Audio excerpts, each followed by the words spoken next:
Então tá, pessoal, eu sou o Henrique e esse é o podcast do site Aparelho Elétrico. Se essa é a sua primeira vez por aqui, eu preciso te dizer que o propósito do Aparelho Elétrico é informar, qualificar e inspirar microempreendedores criativos. Aqui a gente fala para freelancers, produtores de conteúdo, proprietários de startup e para quem mais quiser ouvir. E como de costume, aqui vão os boas-vindas para quem começou a apoiar o Aparelho Elétrico nos últimos dias. Um grande abraço para Mariana Barabás, Tatiane Farias, Lucas Reina e Janilson Azevedo. Todos já estão devidamente adicionados ao nosso grupo fechado no Facebook e já estão cadastrados também para acessar todos os conteúdos exclusivos que só os apoiadores do Aparelho Elétrico têm acesso. Se você quiser fazer parte dessa galera, faz o teu apoio no aparelhoelétrico.com/seja da liga. aparelhoelétrico.com/seja da liga.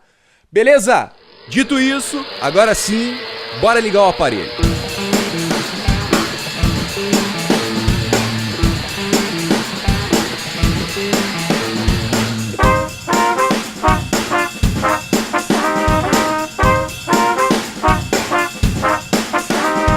Que a disciplina é isso, assim, é tipo tu abrir mão de algo agora no presente pra lá na frente tu saber que isso de alguma maneira vai ser recompensado.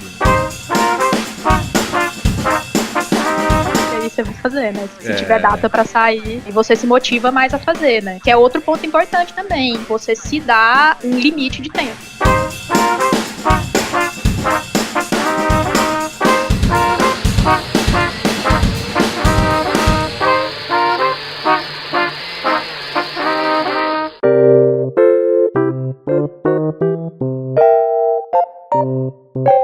Então tá, pessoal, hoje eu tô aqui com a jornalista, especialista em processos e produtos criativos e também responsável pelas notícias no site do Aparelho, Giovana Beltrão. Tudo bom, Giovana? Tudo jóia, Henrique. Prazer estar aqui de novo, vamos nessa. Hoje a gente vai conversar sobre disciplina.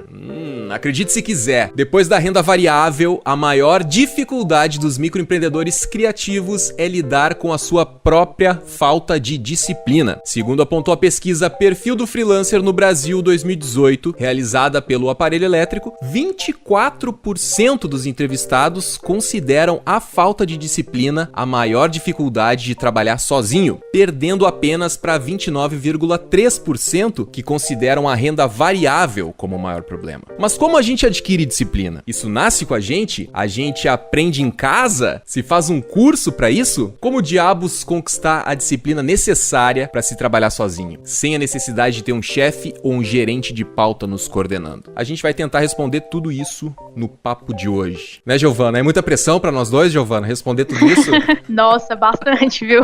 Inclusive, algumas dessas perguntas aí eu tô procurando a resposta ainda. Não, mas a gente tem, eu tenho certeza que a gente tem muita coisa boa pra compartilhar a respeito disso. Tenho plena confiança na gente, Giovana. Pra gente começar a aquecer os motores, conta um pouco do teu histórico, quando tu foi trabalhar de forma independente, tu foi trabalhar de freelancer em casa, no teu home office, tu chegou a cogitar pra ti mesma, tipo, será que eu tenho a disciplina pra isso? Ou foi um caminho natural, assim, tu foi sem pensar? Com certeza é uma adaptação, assim, porque em uma agência, um escritório, tem toda uma estrutura ali que ela foi construída de certa forma para que você produza coisas, né? Para que você faça o que precisa ser feito. E aí quando você vai trabalhar sozinho, essa estrutura some. E além de fazer o trabalho, você tem que criar uma estrutura para você seguir, né? Mas assim, comigo, eu meio que já comecei a desenvolver isso quando eu tinha 22 anos, eu fiz mestrado, né? Então, entrei no mestrado. E aí no mestrado é meio que você tem que fazer isso. Porque aí, assim, você tem um professor que vai te orientar, mas você tem que fazer a pesquisa. Então, eu tinha que dividir meu tempo entre as disciplinas que eu tinha que fazer e desenvolver a minha pesquisa, né, que eu tinha que, no final de 2 anos, eu tinha que escrever uma dissertação e apresentar. Foi bem nessa época, assim, mais no final do meu mestrado, que eu comecei a trabalhar de freelancer pela primeira vez, porque, assim, depois disso eu trabalhei em empresa e tudo mais, mas nessa época, porque eu era bolsista, e aí a universidade entrou em greve, e aí eu tive alguns problemas, assim, eu resolvi pegar uns freelas pra dar aquela complementada na renda, né. Então, aí, além da pesquisa, eu tinha que fazer também esses jobs. E aí é aquela questão, assim, de como você usa seu tempo mesmo, né? Se você procrastinar, você vai demorar mais pra fazer aquela coisa, mas você vai ter que fazer uma hora ou outra. Então é melhor fazer logo e parar de sofrer do que ficar enrolando. Esse que é o ponto, né? Eu acho que a dificuldade da disciplina é justamente isso, assim. Tipo, não, me propus a fazer algo. Aí chega na hora de fazer aquilo, não quero fazer esse algo, eu quero fazer outra coisa, que dá uma recompensa mais rápida e tal, né? Ou, não, amanhã de manhã eu tenho que acordar cedo pra fazer tal coisa. Mas eu quero dormir mais um pouquinho. E aí a gente vai procrastinando e tal, né? E eu acho que quem tem disciplina tem um certo... Cara, eu não sei se é isso. Eu, às vezes, penso que eu tenho um pouco assim, tipo, não, eu sei que pra conquistar as coisas que eu quero, eu preciso sofrer. O que até, de certo modo, é ruim, porque é meio masoquista isso. Tipo, assim, quando eu tô trabalhando pra caralho, assim, eu penso, caralho, eu acho que eu deveria parar de trabalhar, de fazer tanta coisa. Só que eu penso assim, não, lá na frente, isso vai ser recompensado. Então eu uso meio que esse sofrimento como algo motivador, né? Claro que ele não funciona em tudo. Por exemplo, assim, se eu acordo e digo pra mim mesmo, hoje eu não vou tomar café. Eu tenho um caso de amor e ódio com café. Adoro tomar café, mas às vezes eu acho que ele me prejudica. Às vezes eu não consigo. Mas já no trabalho eu consigo executar as coisas que eu me proponho. Mas eu acho que a disciplina é isso, assim, é tipo tu abrir mão de algo agora no presente pra lá na frente tu saber que isso de alguma maneira vai ser recompensado, né? Eu acho que os bloggers de produtividade chamam de retardar a gratificação, né? Que aí você deixa de ter uma recompensa pequena hoje, você abre mão dela pra ter uma recompensa grande no futuro. E a gente fez o episódio sobre dados, também é uma coisa que ajuda bastante, porque aí tem muita coisa assim, até quando você trabalha fora de casa, em escritório normal, tem muito tempo ali do dia que é perdido e que você não sabe como, né? Então, monitorar o tempo, né? Fazer o tracking do tempo que você gasta, também é uma coisa que ajuda nessa questão da disciplina. Porque aí, igual se eu vou escrever um texto, por exemplo, eu coloco aqui no Toggle e aí eu só paro ele na hora que eu terminar. Se eu demorei, por exemplo, 2 horas para escrever um texto de 2 páginas, então quer dizer que eu usei muito mal essas horas. Então eu tenho que ver como que eu vou usar melhor esse tempo pra não gastar tanto dele assim numa tarefa só. Tu te assustou assim quando tu foi trabalhar sozinha assim, Giovana? Tipo,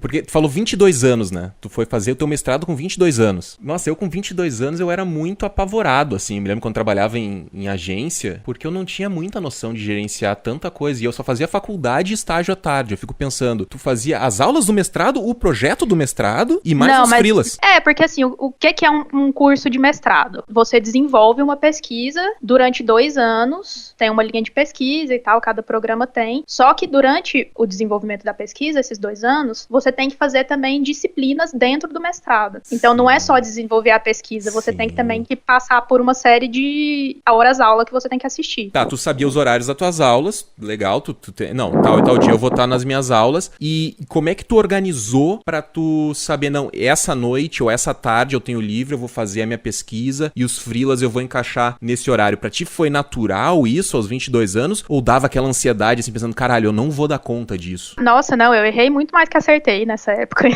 Tanto que, assim, eu terminei minha dissertação muito em cima da hora. Os 3 últimos meses, assim, eu passei 3 meses dormindo 4 horas por noite, porque eu não conseguia. Porque, assim, o problema de um mestrado e de um doutorado é que é um projeto muito longo, né? Então, assim, são, no caso do mestrado, 2 anos para você desenvolver uma pesquisa. É muito difícil administrar isso, porque aí você pensa que, dá tempo de fazer depois. Só que não dá tempo de fazer depois, porque aí, geralmente, você entra no mestrado com um projeto muito ambicioso. O normal é isso. E aí o orientador vai e te fala assim, metade disso aí que você planejou não dá pra fazer. Eita. É impossível.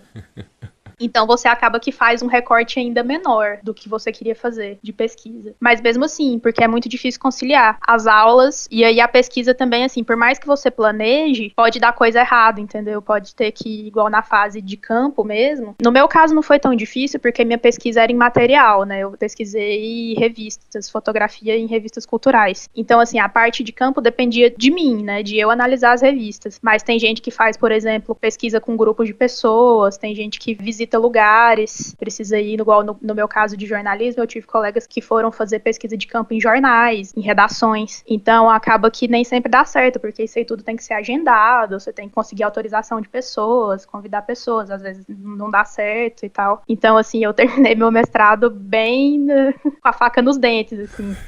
Eu acho bastante coisa pra quem tem 22 anos, né? Serviu de lição, né? Assim, já foi um teste de guerra, né? Pra começar a adquirir disciplina na marra ali, tipo... Então, foi, querendo ou não, foi, com certeza. Tipo, hoje eu penso, assim, que aquela situação que eu vivi ali no final do mestrado, eu não quero viver de novo, assim. Porque é muita tensão, é muita cobrança, é muito estresse, assim, pra uma pessoa só lidar, sabe? Então, tem muita gente que enlouquece, né, durante esse mestrado, doutorado da vida aí. Eu não passei por isso, né? Eu não fiz projeto de... Eu até fiz projeto de conclusão de curso, né? Que eu me formei em EAD. Na época que EAD, hoje tem curso online pra dar com pau, né? Quando eu me formei, o meu curso era na Unisul. Era um dos cursos pioneiros, assim, de EAD, né? Eu me formei em Web Design e Programação. Mas eu fiz 7 semestres de propaganda. E eu me lembro que eu tinha muito medo da questão da monografia. Nossa, vai ter que escrever muito, não sei o quê. Escrever, né? Hoje eu escrevo pra caralho no blog e tal. E um monte de coisa. É engraçado como a vida muda. Mas eu me lembro que me assustava muito essa etapa final do curso da graduação, né? De publicidade. Tu falou uma coisa que eu acho que... Eu só queria dar uma pincelada nesse negócio da idade, né? Porque 22 anos, caralho, é muita coisa pra gente administrar. E a gente não tem os skills, né? Pra gente desenvolver isso, né? Eu não sei se hoje a faculdade tá dando cadeiras e tem disciplinas que auxiliam os estudantes a administrar o seu tempo, administrar suas tarefas e tal. Porque isso, na verdade, é uma arte, né? Uma disciplina que a gente acaba aprendendo no susto, na marra, né? A vida vai fazendo a gente gerenciar isso. E eu sei de casos de pessoas que até hoje não aprenderam. Tipo, administram empresas com 50 anos. A pessoa tem 50 anos e administra empresa há 20 anos no susto. Tipo assim, vai administrando as suas tarefas à medida que chega um e-mail, à medida que uma pessoa liga pra pessoa, à medida que alguém bate lá na empresa e quer resolver um assunto, e tu vai sendo meio que empurrado pela pauta. Tu não vai tendo controle da pauta, sabendo, não, agora eu faço isso, depois eu faço aquilo. Claro que eventualidades acontecem, a gente tem que ir lá, tem que resolver. Mas a gente não é ensinado, né? A questão é que a gente não é ensinado, né? Hoje a gente tem acesso a muita informação, a gente vive a era da informação, tem blog, tem livro, tem um monte de coisa que a gente pode ir atrás e estão mais acessíveis, né? Esse conteúdo é só a gente querer ir atrás e aprender. Mas pra 22 anos, o início dos anos 20 aí da pessoa, eu acho muita coisa, porque eu acho que com 26 anos, mais perto dos 30, eu ainda não sabia me administrar direito, assim. Fazia as coisas, mas eu sofria pra caralho, assim. Eu lembro de trabalhar em agência e os caras me largarem pilhas e pilhas de trabalho, eu pensava, caralho, como que eu vou dar jeito nisso? É muita coisa, o que eu faço primeiro, sabe? Como é que funciona? Tipo, não, consigo fazer isso, consigo fazer aquilo. E isso é uma coisa que eu fui aprendendo a administrar o meu tempo, né? A medir quanto tempo que cada tarefa leva, a negociar, isso aqui é importante, precisa ser feito hoje. Não, tá, então isso aqui eu vou fazer só segunda-feira, pode ser, né? Então, esse traquejo, essa habilidade, esse jogo de cintura, né? Com a pauta, com as obrigações, a gente vai aprendendo ao longo do tempo, né? Mas tem uma coisa que tu falou ali, Giovana, que eu acho que é um ponto-chave, que tu falou que o teu projeto era um projeto meio ambicioso, né? Era demais pra fazer aquilo e o teu professor, o teu orientador disse, não, vamos dar uma diminuída. Eu acho que é normal quando você envia um projeto, né? Porque o processo seletivo de mestrado e doutorado geralmente é assim, você envia um projeto pro programa da universidade e aí você tem que fazer também uma prova de proficiência em inglês e uma prova de conhecimentos específicos da área que você tá querendo fazer a pesquisa. No meu caso, a minha orientadora, que, tipo, é uma pessoa, assim, incrível, eu dei muita sorte com ela, que ela era uma pessoa, assim,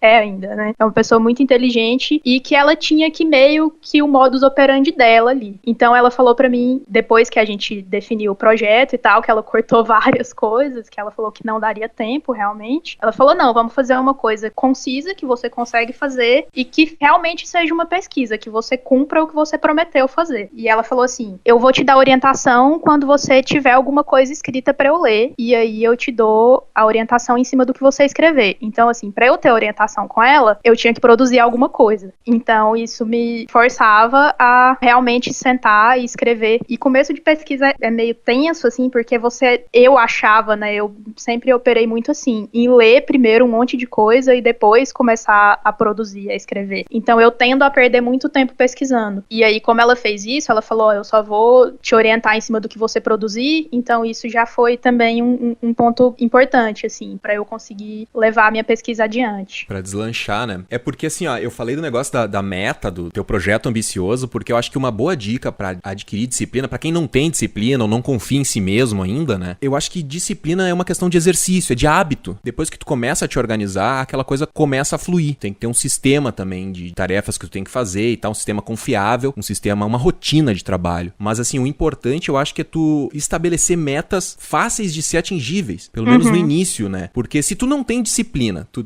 tá convencido que tu não tem disciplina, o que já é um perigo, né? Tu não pode ficar repetindo isso pra ti, eu acho, né? Entrando aí num esquema meio autoajuda. Não fica dizendo pra ti mesmo, mas eu não tenho disciplina, eu sou muito preguiçoso, eu sou não sei o quê. Daqui a pouco tu tá conferindo pra ti uma característica que não é verdade. Se tu começar a trabalhar a tua disciplina, é um exercício, é um hábito, né? Não, se tu te propõe a fazer algo e tu vai lá e conclui, tu ganha moral. Então tu não precisa ser que tu não proponha pra si mesmo, antes de tu ter essa confiança, algo que seja difícil de alcançar. Eu preciso fazer projeto X. Simplifica esse projeto, simplifica essa tarefa e faz um pouco disso todo dia, né? Simplifica isso pra tu conseguir realizar. Aí no momento que tu realizar o negócio, você vai pensar, caralho, me propus a fazer isso, fiz, deu certo. Aí libera a dopamina na cabeça e aí tu se sente mais vitorioso, mais forte, mais empoderado e aí tu vai em frente. Porque eu acho que uma coisa que desestimula muitas pessoas é que se tu tá convencido de que tu não tem disciplina, tu te propõe a fazer uma coisa e tu não consegue realizar aquilo, eu acho que tu perde a moral e a tendência é que tu cada vez mais te puxe mais pra baixo e que tu cada vez mais tu te convença de que tu realmente é um caso perdido, né? Não vai conseguir disciplina. Eu acho que outra dica importante aí também, nessa redondeza aí na vizinhança do que você tá falando, é saber identificar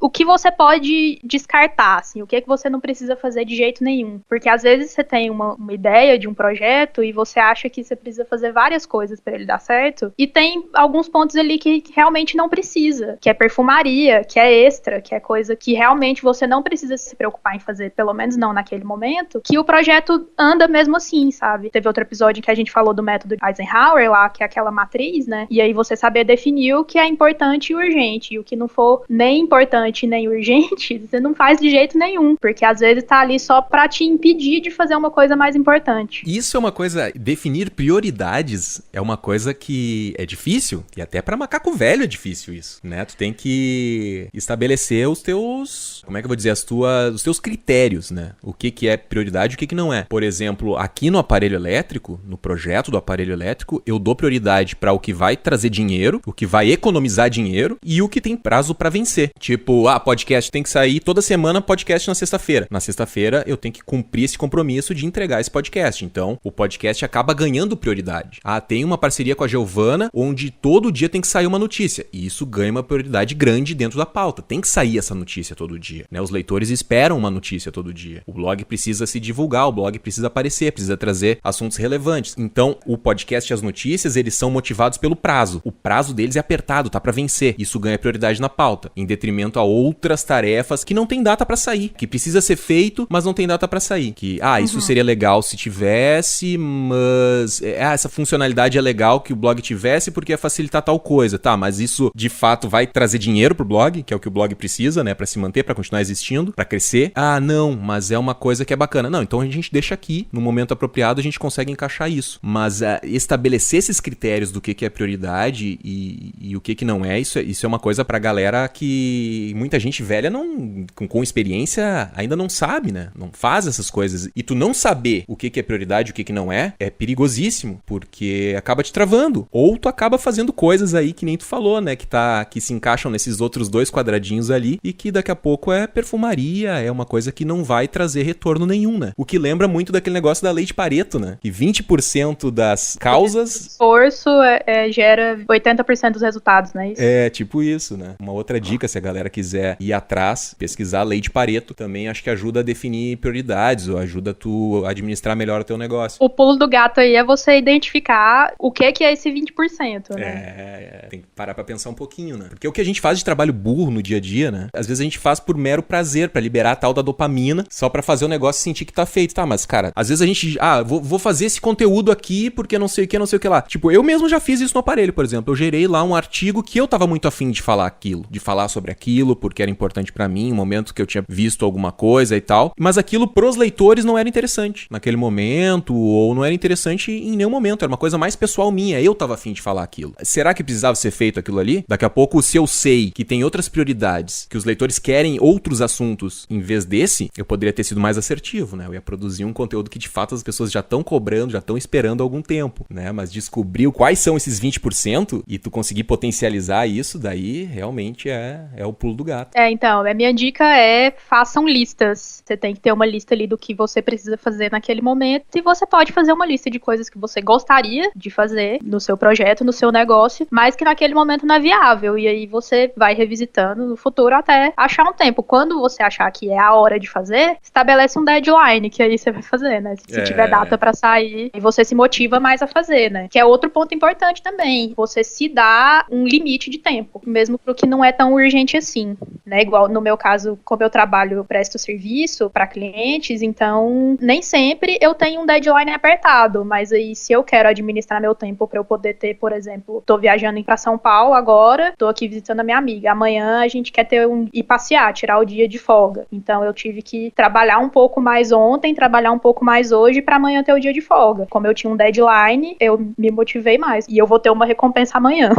Isso é legal. Ter a recompensa também é legal, né? A recompensa, ela é fundamental, né? A gente precisa ter isso. E essa questão que tu falou também de setar uma data pra fazer aquilo, acho que é o mais difícil, né? Quando a gente não tem uma data. Sei lá, eu quero botar uma funcionalidade nova no site do aparelho. Mas, tanto faz. Quem é que vai me dizer a data que precisa ser feita, né? Eu vou ter que estipular. E outra, não tem ninguém pra te cobrar se você não cumprir essa data, né? É esse que é o problema, né? Porque fica por ti. E aí, então, tu tem que ver, né? Mas e se eu fizer isso, vai trazer dinheiro? Se eu fizer isso, vai poupar dinheiro? Se eu fizer isso, vai facilitar a vida dos leitores? E aí, consequentemente, eles vão gostar mais do site, vão indicar o site para outras pessoas e outras pessoas vão virar apoiadoras? Ou os próprios leitores vão virar apoiadores por causa disso? Tem que começar a medir e analisar a situação para ver o quanto de prioridade aquilo tem no quadro de prioridades, né? O quanto aquilo é prioridade e não é, né? Essa alteração precisa ser feita porque é um bug e tá dificultando o acesso ao site, o site caiu no Google. Putz, isso aí vai representar menos 50% de visitas. Opa, isso aí é uma urgência. Isso ganha prioridade, né? Até em detrimento do podcast, né? Porque tu precisa resolver essa treta. Não adianta tu produzir conteúdo que ninguém tá lendo, que ninguém tá ouvindo, que ninguém tá consumindo. No mundo de produção de conteúdo tem muito isso, assim. Eu já vi uma pessoa dizendo assim, desde o início do ano eu tenho produzido um artigo por dia. E aí o cara tava feliz da vida, que ele tava produzindo pra caralho, não sei o que lá. Eu falei, tá, mas quantas pessoas estão lendo esse conteúdo, né? Estão consumindo esse conteúdo? Ele, não, as visitas estão bem baixas ainda, sabe? Então daqui a pouco tu tá produzindo demais e divulgando de menos, né? Então daqui a pouco tu tá fazendo um trabalho burro. Por mais que tu esteja produzindo conteúdo, que é legal, esse conteúdo ele não tá cumprindo o papel dele, que é ser consumido. Então daqui a pouco é mais vantagem tu produzir um artigo e tu te empenhar, na segunda-feira tu publicou esse artigo, terça, quarta, quinta, sexta, tu fica divulgando ele de alguma maneira. Uma estratégia de divulgação daqui a pouco é mais interessante. É realmente esse ponto, assim, às vezes a gente fica trabalhando de uma maneira que não é a correta. Por mais que a gente esteja produzindo pra caralho, só que talvez a gente está produzindo errado, né? Enfim, a gente entra nesse mundo aí de definir prioridades e descobrir o 20% e o 80%, né, da lei de Pareto. E outro ponto, né, você tem que também ter o olhar crítico de saber se a qualidade, de saber julgar a qualidade desse conteúdo que você tá fazendo mais na pressa, assim, né? Porque se você tá fazendo um artigo por dia, o tempo que você tá dedicando a cada artigo é menor do que o que você dedicaria se você fosse fazer um artigo por semana, por exemplo. Se você posta uma vez por semana, você não vai produzir um artigo pequenininho de 500 palavras ali só pra postar alguma coisa, né? Você vai parar pra pensar, você vai fazer ali um outline bem mais detalhado e escrever um conteúdo que pode ajudar muito mais, né? Um artigo que pode ajudar muito mais do que os 5 que você escreveria, escrevendo um por dia. Exato. Eu acho que disciplina, Giovana, tu tava falando antes,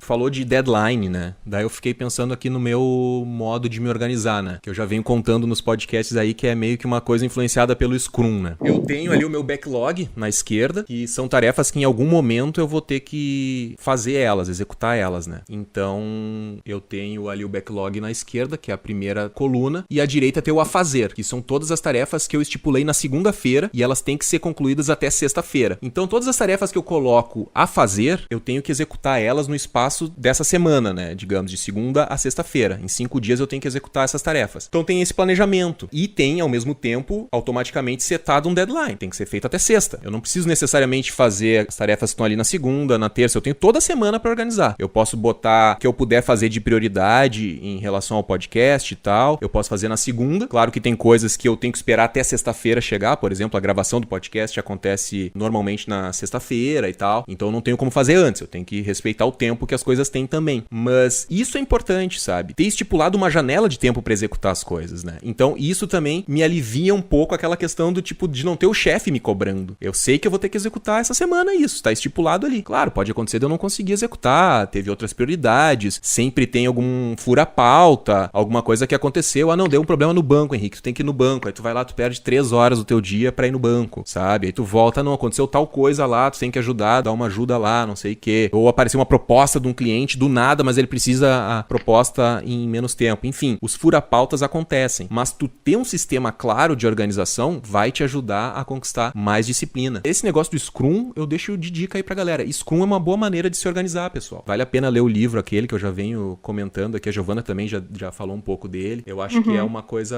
bacana, assim, porque ele já vem meio que implícito um prazo, né? Tu não precisa pegar uma tarefinha e pensar assim, tá, essa funcionalidade aqui ou esse textinho aqui eu vou fazer, tá, mas eu vou fazer até que dia? Como? Quando? Ah, hoje é quarta-feira, talvez eu faça até segunda. Não, terça eu vou fazer. Aí se tu tem o Scrum, tu já tá dentro de um esquema e aquilo meio que vai entrando naturalmente no processo, né? E você pode usar também, se não quiser fazer na parede, você pode usar alguma ferramenta tipo Trello, né, por exemplo, que dá pra você fazer e ficar mexendo os cartõezinhos lá. Eu uso Trello no meu dia a dia e me ajuda bastante, assim, pra organizar, porque às vezes você tem uma coisa de um cliente pra fazer que é completamente diferente da tarefa de outro cliente, então se organiza ali de um jeito que dá pra você pelo menos ter uma noção de quanto tempo vai durar cada tarefa, né? Porque às vezes é uma coisa assim tão rápida que não compensa nem você deixar pra depois. Você já faz ali na hora, né? Igual voltando lá no método de Eisenhower, ele fala que se for importante e urgente, você resolve na hora, né? Você para o que você tá fazendo e resolve. Mas que o ideal é você fazer coisas que são importantes, mas não são urgentes. Que são essas coisas que vão te dar mais resultado lá na frente, né? Igual você falou,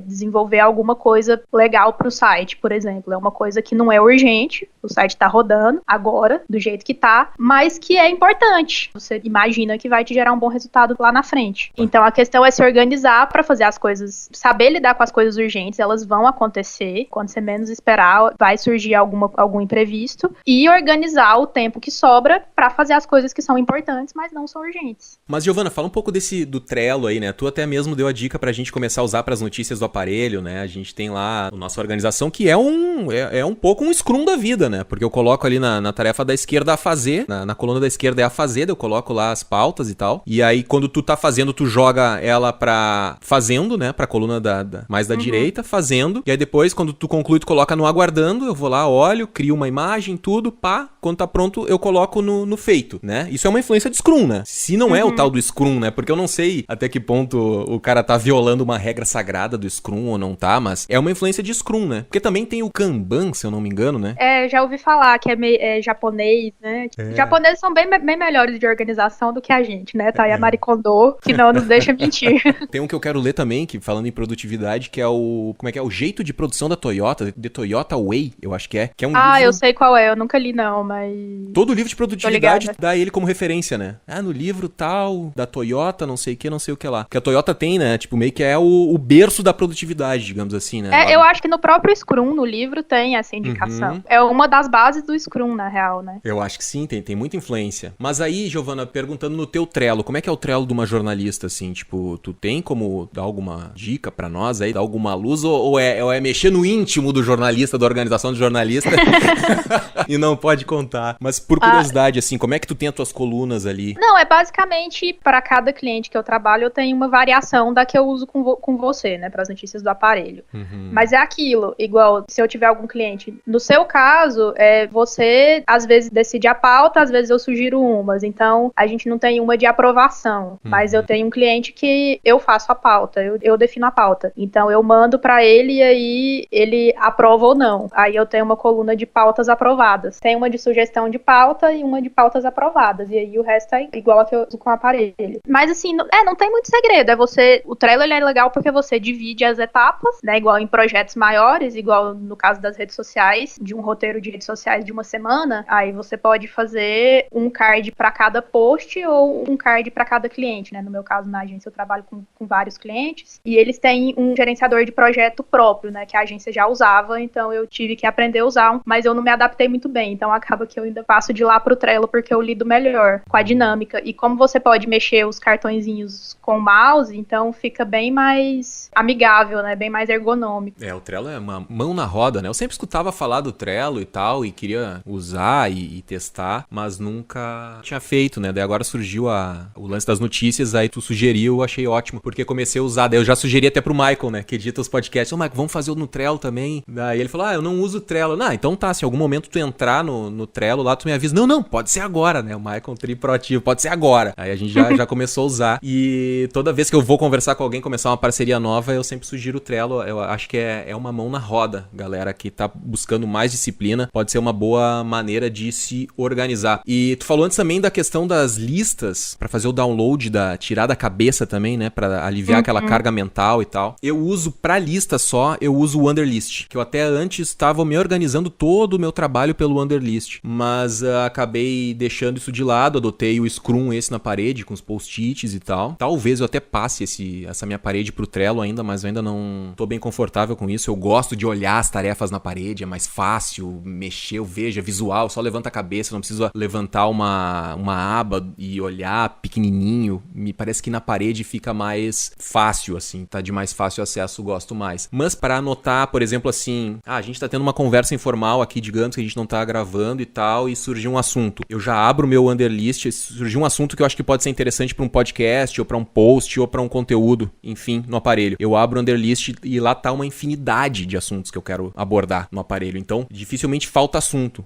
Qual podcast essa semana? Não, o assunto já tá definido, sabe? A gente já vai gravar, já tem uma fila de assuntos rodando. Eu uso o Wunderlist para isso. Uma outra dica de software, assim, para coisas mais rápidas, dá para usar o Wunderlist. Não só para trabalho, né? Dá para usar também para lista do supermercado. Acabou o leite, coloca lá, comprar leite, comprar ração do cachorro. Tu já chegou a usar o Wunderlist, não? Eu uso o Todoist, que é bem parecido com o Wunderlist. Sim, E aí eu uso esse para coisas que eu tenho que fazer todo dia. Por exemplo, monitorar as redes sociais dos clientes que eu atendo. Então eu, 2 vezes por dia, eu entro lá no inbox do Facebook e do Instagram de cada um e eu vejo o que tem de pergunta e respondo. Ou procuro saber a resposta se eu não saber responder na hora. Então, como eu faço isso todo dia, aí eu coloco no Todoist, que aí dá pra você colocar um deadline, né? Então aí, 11 horas da manhã eu faço isso, esse monitoramento. Então eu recebo uma notificação 10 minutos antes que eu tenho que fazer o monitoramento. Aí tu fica sempre presa ao teu horário, ao horário do relógio. Se acontecer algum imprevisto, tu te quebra, não? Não, assim, se eu coloco horário, é exatamente naquela questão, assim, de me colocar um deadline de entrar numa rotina. Mas, por exemplo, se eu tiver, sei lá, uma consulta no médico na hora, aí eu faço na hora que eu chegar em casa. Não é, assim, religioso. 880. Sim. Mas é aquele parâmetro, assim, porque, assim, eu faço uma vez no final da manhã, uma vez no final da tarde. E aí fica bem distribuído, entendeu? Eu não fico muito tempo sem olhar lá, porque tem aquela questão da taxa de resposta e todas aquelas coisas, todos aqueles nuances de métricas, redes sociais e tudo mais. Mas eu coloco assim, como igual a gravação do podcast, tem toda sexta, eu coloco lá pra eu também não esquecer, porque aí de manhã aparece, eu recebo uma notificação com todas as tarefas que eu tenho pra aquele dia. Mais o Henrique no Facebook. Ei, Giovana, tudo certo pra mais tarde? Você sempre dá aquela conferida também. Isso eu aprendi também com o tempo, o meu não também confia é importante. tanto. Mas é bom porque às vezes o cara falha, né? Às vezes não aconteceu um imprevisto, o cara não, né, dá tempo de confirmar, né? Tu falou a questão do horário, né? Porque teve uma época que eu tentei me organizar com o Google Calendar ou Google Agenda. Eu acho que em inglês é calendar e em português é agenda. E aí eu botava todas as minhas tarefas ali. Segunda-feira fazer isso, na terça fazer isso, terça de tarde isso, terça de manhã isso. E aí tava tudo ali bem agendado, mas preso ao horário. E aí eu comecei a me complicar, porque tenho que passear com o cachorro de manhã, só que aí tava chovendo. Então eu vou ter que passear com o cachorro depois que parar de chover, ou no início da tarde. E aí já vinha todas aquelas notificações fora do horário. Meu dia já tava todo complicado, sabe? Ou aconteceu algum imprevisto. E eu recebendo aquelas notificações no momento que eu não podia fazer aquelas tarefas. Daí eu pensei, putz, não tá dando certo. Daí eu não consegui me adaptar com o Google Calendar. No início foi muito legal, eu curtia. Olha ali, tá ali a notificação de fazer isso agora. Tá, legal, vamos lá, vamos fazer. Aí funcionou durante um tempo, mas depois eu vi que tava me complicando. Daí eu desisti um pouco. Eu também já fiz isso. E aí é exatamente por isso, porque aí você olha lá e tá lá assim, eu devia estar fazendo tal coisa agora e eu não tô fazendo essa coisa. Aí meio que dá um desânimo, né? Eu gosto do Todoist porque porque aí quando ele manda a notificação e eu não puder fazer, eu posso colocar uma soneca nela. Aí dá essa organizada, né? Mas igual tem algumas coisas que eu sei que eu vou ter que fazer todo dia mesmo, que se eu não fizer naquele horário, eu já automaticamente faço a hora que eu chego em casa, né? Igual essa questão dos monitoramentos. Igual os textos do aparelho elétrico, quando eu marquei aqui um horário para elas, que nem sempre eu consigo cumprir, mas fica ali aquela lembrança de que eu tenho que fazer aquela coisa no dia ali. Mas depende, né? Às vezes tem dia que o dia é mais tranquilo e eu consigo navegar pela lista sem maiores problemas. E, tipo, é bom usar um aplicativo desse também para fazer essas coisas que você não tem prazo ainda, mas fica ali para você ir olhar depois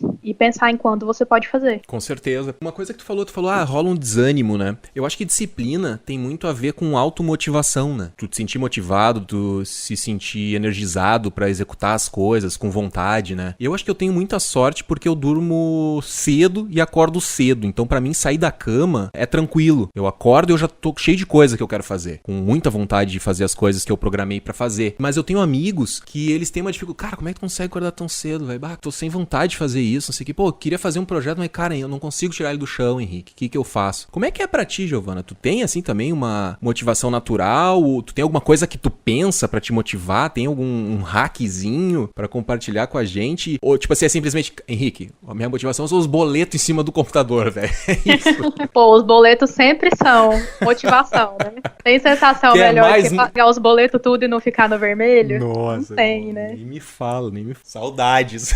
Essa sensação. Com certeza, né? O boleto é a motivação de muita gente. Mas às vezes eu acho que até mesmo o boleto escapa. Mesmo boleto. Tem gente que tem boleto pra pagar. Cara, sei lá. Alguma coisa vai acontecer aí. Não tô afim de fazer nada, né? Rola assim uma apatia na pessoa, né? Dá uns bode, né? Eu acho que ninguém tá imune a sentir um desânimo, assim. A questão é, quando você trabalha por conta própria, então depende tudo de você, né? Então, assim, você não pode sentar no seu computador, no seu home office e ficar lá o dia inteiro sem conseguir produzir nada e receber por isso, né? Você não pode ser improdutivo trabalhando para você mesmo, né? Você não tá numa empresa que acaba que, né, o tempo que você passa em empresa não é todo produtivo, mas você recebe o mesmo tanto todo mês, né? No nosso caso não é assim. Se a gente não fizer as coisas, o dinheiro não vem. Então, é uma das principais motivações. Mas eu acho assim, igual quando eu tenho alguma coisa para fazer que eu tô bem, assim, não a fim de fazer, eu penso assim, cara, se eu fizer isso aqui agora, eu tenho que fazer isso. Se eu fizer isso aqui agora, eu fico livre. Se eu terminar isso aqui até 5 horas da tarde, eu posso ir tomar um sorvete, se eu quiser. Se dê pequenas recompensas, né? Pra fazer valer a pena o esforço. As recompensas são a chave, né? Pra se motivar, né? Eu acho engraçado que muita gente, mesmo se dando as recompensas e tal, não conseguem fazer. Acho que tem alguma coisa mais íntima, alguma coisa no emocional, alguma coisa no intelecto, assim, tipo, no intelecto no sentido de, tipo, algumas lembranças, né? Que de repente botam a pessoa pra baixo, alguma coisa meio que... Ou perfeccionismo, né? Também, que é uma coisa que trava muito o profissional criativo, é perfeccionismo. Tipo, eu quero fazer isso, mas ao mesmo tempo, se eu não fizer, eu não corro o risco de tentar fazer e não conseguir me desmotivar. Eu prefiro o benefício da dúvida, né? De tipo,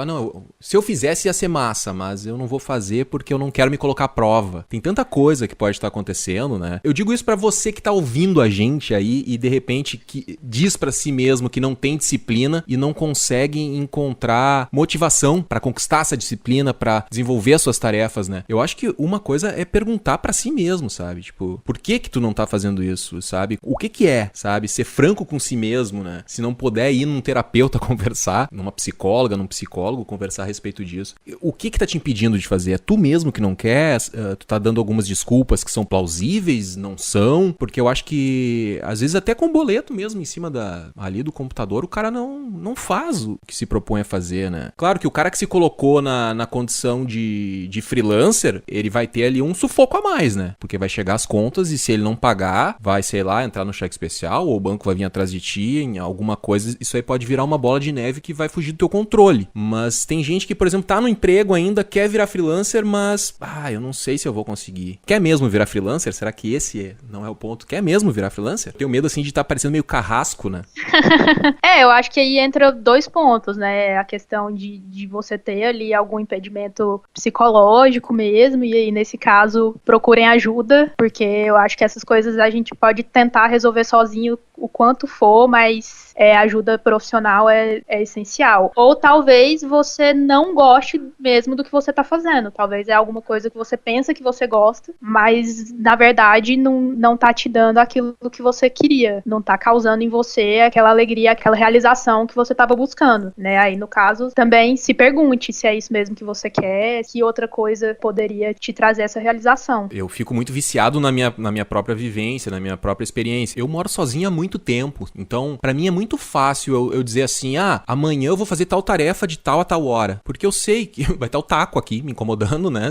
Pode ser que ele não tenha ido passear e ele vai querer a minha atenção, pode ser isso, mas fora o taco, cara, eu não tenho aqui dentro de casa mãe, pai, irmão, eu não divido com outras pessoas. E eu acho que isso pode ser uma coisa que atrapalhe muita gente que queira virar freelancer. Aí tu vai trabalhar em casa e aí tu tem que encaixar tua nova rotina com a tua família. Porque daqui a pouco o cara tem esse problema, né, Giovana? Tipo assim, eu não vou dizer um problema, mas é um agravante ou uma característica, né? Tu não vai ter tempo pra te concentrar em casa pra trabalhar. Tu quer chegar em casa, eu quero virar freelancer. Eu ainda tenho meu emprego, mas eu consegui um freela, eu vou chegar em casa e vou trabalhar o melhor que eu puder. Só que daí tu chega em casa pra trabalhar, aí tu tem um monte de afazeres domésticos que a tua mãe tá pedindo pra te fazer, ou o teu irmão tá pedindo pra te fazer, ou teu pai tá pedindo pra te fazer, ou querem atenção, contar coisas que aconteceu no dia a dia deles e tal, aquela coisa de família, né? E isso também pode ser um impeditivo do cara conquistar a disciplina que ele precisa pra se desenvolver como freelancer, né? Ou pra ter algum outro projeto que não seja necessariamente a carreira de freela, né? O ambiente, né? Tu percebeu o ambiente? Eu moro com minha mãe, e lá em casa é bem tranquilo, assim, tipo, convivência, isso tudo aí. Mas, assim, aconteceu uma coisa engraçada ano passado, que aí foi quando eu comecei a pegar mais cliente, assim, porque quando você começa a trabalhar com freela, demora um pouco até você conseguir ter ali uma carta de clientes ok e tal. E aí eu tava no telefone com um cliente e minha mãe entrou no meu quarto, sem bater ela, abriu a porta e entrou. E aí ela viu que eu tava no telefone na hora e saiu. Aí ela foi e comprou uma plaquinha escrita assim, ocupada, e me deu de presente. Aí quando eu tô fazendo alguma coisa, assim, aí ela falou, quando você estiver fazendo alguma coisa muito séria, assim, que não puder ser interrompida,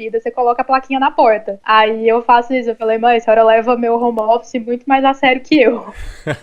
Mas é legal, porque é uma coisa que até fica divertida, né? Tipo, tá ocupada ali. Legal que a tua mãe percebeu, não, isso aqui é sério, é o trabalho dela e eu vou respeitar. Porque eu sempre brinco, eu não sei se eu já contei isso aqui no aparelho, mas se eu não me engano eu contei isso numa participação que eu fiz lá na Iconic, do Henrique Lira lá. Que tem um cara, que uma vez eu vi isso numa matéria na televisão, se eu não me engano. Que o cara, ele começou a trabalhar em casa, já era um executivo de uma multinacional, assim, ele trabalhava em casa pra faxineira, pra mulher e pras filhas respeitarem ele, não interromperem ele no horário de trabalho, que o cara sentava na mesa de jantar na sala, assim, com o notebook dele. Ele fez um crachá. Ele fez um crachá pra ele, que não era o crachá oficial da empresa. Ele criou um crachá pra ele com o nome e tal. Então, quando ele tava com aquele crachá no peito, ninguém atrapalhava ele. Também é mais ou menos nessa pilha aí que a tua mãe fez, né? Da plaquinha. É uma brincadeirinha que tu faz, mas sinaliza pras pessoas que dividem o ambiente contigo de que, opa, aquilo ali é sério, eu não posso atrapalhar agora. Quando ele tiver sem o crachá, eu vou lá e converso com ele, né? Enfim, o cara tem que criar esses mecanismos, né? Até o momento que tu chegar a poder ter o teu ambiente, ou poder ter dinheiro pra ir pra um coworking e essa coisa toda, né? E trocar ideia também, né? Tipo, você chega e fala, olha, eu vou estar trabalhando, eu tô trabalhando em casa, mas tô trabalhando do mesmo jeito, eu tenho que produzir coisas, eu tenho que entregar trabalho feito, então, se puder evitar de conversar comigo de tal horário até tal horário, por favor, se comunicar, né, com as pessoas da sua família. Exato. É que família é aquilo, né? Às vezes tu conversa, daí, não, tudo bem, eu vou te respeitar. Aí tu tá trabalhando lá, a pessoa tá afim de te contar uma coisa, tá querendo conversar. Tu tem a sorte de tu ter um cômodo pra ti, né, Giovana? Já contou em outro podcast que tu fica no teu quarto, né? Uhum.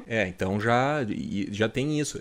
Só que tem gente que não tem, não consegue colocar o computador no seu quarto, não cabe, sei lá, por uma infinidade de razões, e tu tem que trabalhar num local, num ambiente onde tu tem que dividir com outras pessoas, né? Mas com certeza, conversar sempre é a melhor saída, né? Tu tem que avisar, tem que tentar amenizar os impactos da família na sua produtividade, né? Pelo menos até conseguir ter um ambiente melhor pra trabalhar, né? Sim, com certeza. E aí também é igual no meu caso agora. Eu tô visitando uma amiga e ela também trabalha home office. Ela também trabalha no quarto. Aí eu cheguei ontem aqui na casa dela, nós duas tínhamos que trabalhar. Ela falou assim, vai sentar lá na cozinha, Porque se a gente ficar as duas aqui, ninguém trabalha. Aí eu tô usando a cozinha da casa dela aqui, de escritório, esses dias. Tu vê, isso que são pessoas, assim, né, que sabem cuidar da sua produtividade, são pessoas disciplinadas, tá aí, ó. Cara, porque não tem, né? Ainda mais quem trabalha sozinho o tempo inteiro, né? Eu vejo aqui pelas nossas gravações, né, Giovana? Depois que a gente termina, a gente começa a conversar e engata um assunto no outro, encadeia, não sei o quê. Parece que tem uma torrente, né? Um manancial que ficou dentro da gente, assim, um monte de assunto que a gente quer conversar com outras pessoas e na oportunidade que tu tem, tu coloca tudo pra fora, né? Então, igual eu e essa minha amiga, a gente presta serviço pra mesma agência. Então, assim, a gente acaba conversando de trabalho. Igual ontem a gente saiu pra tomar uma cerveja, conversando sobre trabalho.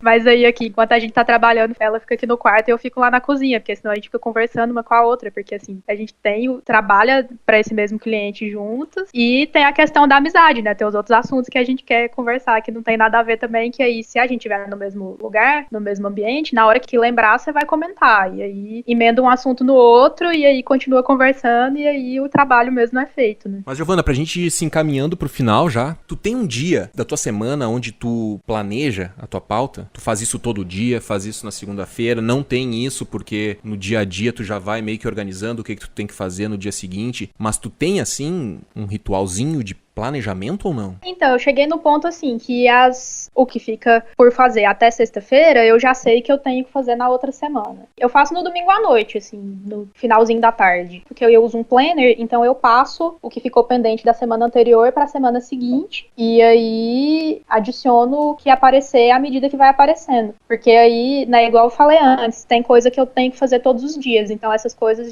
eu nem coloco no planner, né, já fica ali no aplicativo. Mas as coisas que aparecem eu vou adicionando à medida. E aí eu pego o que ficou da semana anterior e transfiro para a seguinte. Vejo qual é o dia melhor da semana, né? E aí eu coloco também, por exemplo, se eu tiver médico, se eu tiver que encontrar minha mãe no mercado para fazer compra, alguma coisa assim, já também vejo ali qual é o melhor dia, de acordo com o que eu tenho que fazer. Isso é importante, deixar bem frisado isso, bem sublinhado pra galera que planejamento é importante, não fica que nem eu brinquei, né, com o outro chefe lá que tem 50 anos e tem uma empresa há 20 anos e ele é governado pelas coisas que vão acontecendo, pelos problemas que vão vindo atrás dele, as pautas vão caindo em cima dele, ele vai resolvendo. Então o planejamento é fundamental, né, pra ter um bom andamento do negócio e pra exercitar a sua disciplina, né, pra começar a conhecer a sua produtividade e tal. Eu acho que uma outra coisa chave é tu acreditar no poder do longo prazo. As coisas boas acontecem a longo prazo, elas demoram a acontecer. Eu vejo que agora eu aprendi a esperar um pouco mais, aprendi a cultivar as coisas, aprendi a insistir nas coisas, né, a saber que no longo prazo as coisas acontecem, né. A gente é muito imediatista, né, a gente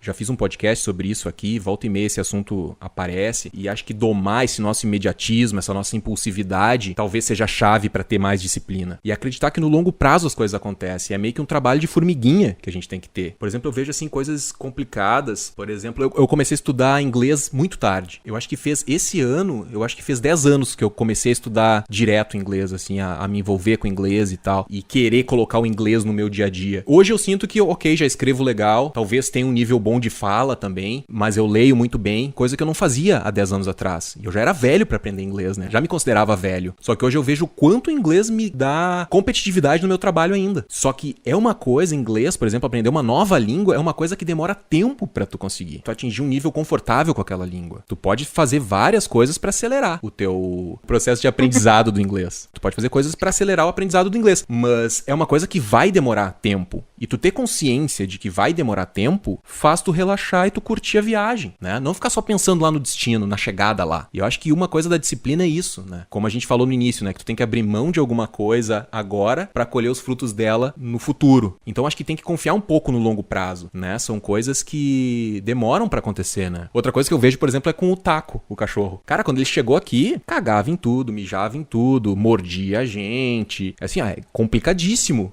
a convivência com o cachorro. O Taco é o meu primeiro cachorro. E eu fui vendo vídeos na internet, como adestrar, como lidar com ele. É uma coisa que é a longo prazo. Cada dia tem uma evolução, né? Tipo, ele tá, por exemplo, passando por uma fase bem complicada, assim, que tipo...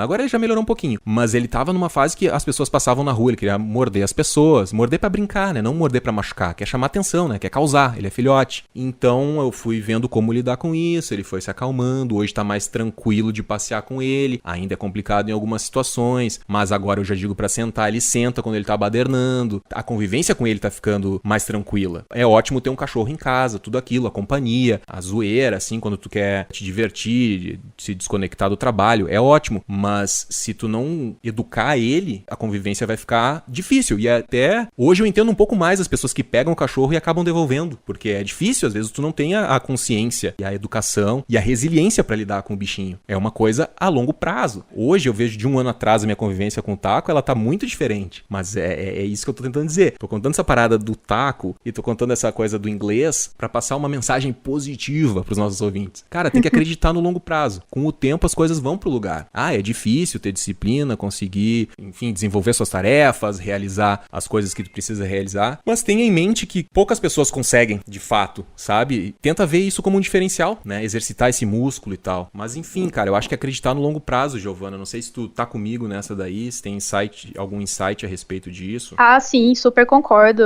Tem aquela frase super clichê que toda ordem veio de um caos, né? É clichê, mas é verdade, porque assim, você não começa, a disciplina não é uma coisa assim, que você vai apertar um botão e se tornar uma pessoa disciplinada. É prática, né? É rotina. Você tem que ir criando a sua rotina até você achar a que funciona melhor pra você. E também ter em mente que essa rotina vai ocorrer algum distúrbio nela em algum momento ou outro, né? Vai ter alguma coisa pra atrapalhar em algum momento. E tudo bem, acontece, você lida com isso e continua trabalhando nas suas coisas pro longo prazo, pro que você sabe que vai te dar o resultado que você quer no futuro, né? Muito bem. Palavras finais, então. Vamos encerrar aí. Diga lá. Então, a última dica que eu vou dar é que você não precisa ser produtivo das 8 da manhã às 6 da noite, né? Eu acho que o legal de ser freelancer e de trabalhar sozinho é que você pode montar o seu horário a partir do que funciona realmente pra você. Talvez você é uma pessoa que é mais produtiva à noite, então separa ali o seu horário de trabalho pra noite, para o começo da tarde pra noite, por exemplo, se você quer, às vezes acorda um pouco mais tarde, igual no meu caso eu faço natação de manhã, então eu começo a trabalhar um pouquinho mais tarde, porque pra mim é melhor assim, e é uma coisa que hoje é um diferencial. Se eu vou ter que